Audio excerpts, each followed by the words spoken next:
দিদার। আসলে এটা একটা মর্মান্তিক বর্তমান যে এই টিনেজ ছেলেদের অবক্ষয়টা এটা আসলে ব্যতীত করে। এটা নুনু মিয়া পাটারি বাড়ির নাম। এই বাড়িতে তাহেরের পুত্র অর্থাৎ বেলালের ছেলে, বয়স সর্বসাকুল্যে 16-17 বা এরকম হতে পারে।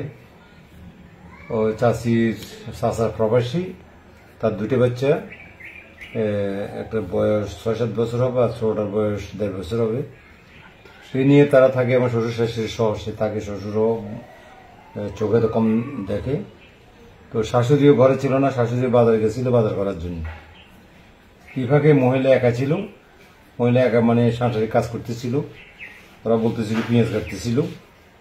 এমত অবস্থায় ছেলে ঢুকিয়ে মানে অতর্কিতে এই মেয়েরে মানে গলায় ছুরি ইয়ে করছে, ছুরি দিয়ে আঘাত করছে।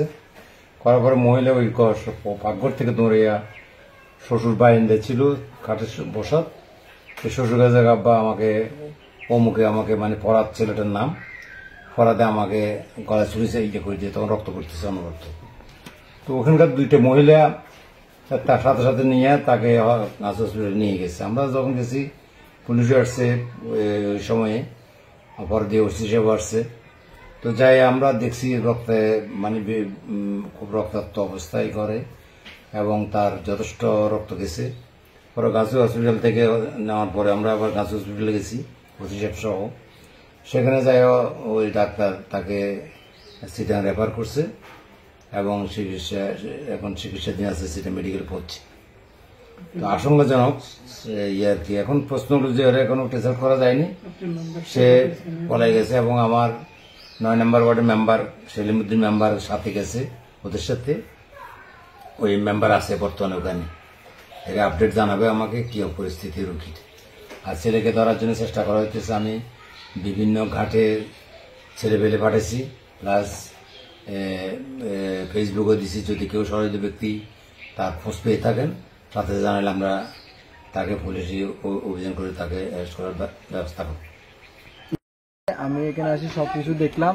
তো এরপরে ছেলের আব্বুকে, ছেলের আব্বু আসে, আব্বু আসার পর থেকে ছেলের আব্বুকে আমরা ধরিয়ে উনি চলে যাওয়ার জন্য চেষ্টা করতেছে, বাট আমরা ওনারা যাইতে দিচ্ছি না। উনি বলতেছে মেডিকেল যাবে, আমরা বলছি মেডিকেলে মানুষ গেছে, আপনি যাওয়ার দরকার নাই, পুলিশ আসবে, পুলিশ আসি তারপরে আপনাদের ওনারা যা বলে তা হবে। তো এরপরে আমি চেয়ারম্যানকে কল দিচ্ছি, চেয়ারম্যান আসছে, সবাই আসছে, এলাকার মানে যারা মুরব্বী সবাই আসছে। আসার পরে তারপর পুলিশ আনি, ওনাদেরকে পুলিশের হেফাজতে নিয়ে গেছে। এরপর আমরা মেডিকেল গেছি, গাছুয়া মেডিকেল গেছি। গাছুয়া মেডিকেলে যাওয়ার পরে অ্যাম্বুলেন্সে তুলছি, চিকিৎসা চলতেছে ওখানে।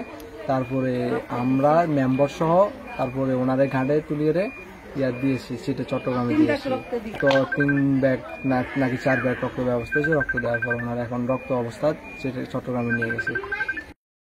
আমি দেখছি 9:30টার দিকে ও খোলারে দাদিরে 500 টাকা দিছে, ও মাছ তরকারি কিনবে লাইজা বেলায়। তো 500 টাকা লইয়ে হোলার দাদি বাজারে গেছে, যাবের ঘরে দি তো হোলা দুনু করে মানে দাদার ধরে রাখি গেছে। রাখবের ঘরে দি তো হোলা ঘরে ভিতে আসিল, হেতে বাতি যে মানে বেলালের হোলা ঘরে ভিতে আসিল, থাকবার ঘরে দি কি বলে ও বাতের আলমারি আছে যে পাকঘরের দিকে জরা দিছে। তো জরা দিছে যে আনি এরে ওই বেড়ি কু দিয়ে এরে আনিয়ে বারিন্দের মাঝে শিখে দিয়ে হচ্ছে হরবার হরে দি হরে কয় এরে বোনের আরে আর হেরে জিও কতরা কে কোনটা আসছ বাসা আর বলে পরার যে জরা দিছে। ইয়ান হুনি জ্বর বৃষ্টির সময় আমরা আসার দুগো তিনগে খাচ্ছি, খাবার পরে দিয়ে আমরা কুদিয়ে চিনছি একান আনছি যে হিয়ান লই যেন লাশ মরি গেছে। ওই মরি যাবার পরে কনে তো আমরা আবার আর কান আনি, তো আমরা লাশ ইয়ে লই অর্ধেক হতে গেছি। আবার যেখানে গেছি হ্যাঁ বদ্ধ গেছে, আবার এসক মার্কেটে তুমি গাড়ি নি, তো আমরা আবার লাশ ইয়ে হ্যাঁ লই গেছি। এর দূর ভাই আর গাছুয়া হাসপাতালে নিভক্তি করাইছি। হিয়ানে যাই আমরা অজ্ঞান হয়ে গেছি রে আঙ্গরে হলে হেতেরা বুতুর হিনে নিগরি টানা ঘিসে করে আঙ্গুর দুগরে 2 সাইডে রাখি পানি টেনে আনি আঙ্গরে হয় হেতেরা ব্যবস্থাতে নিয়ে।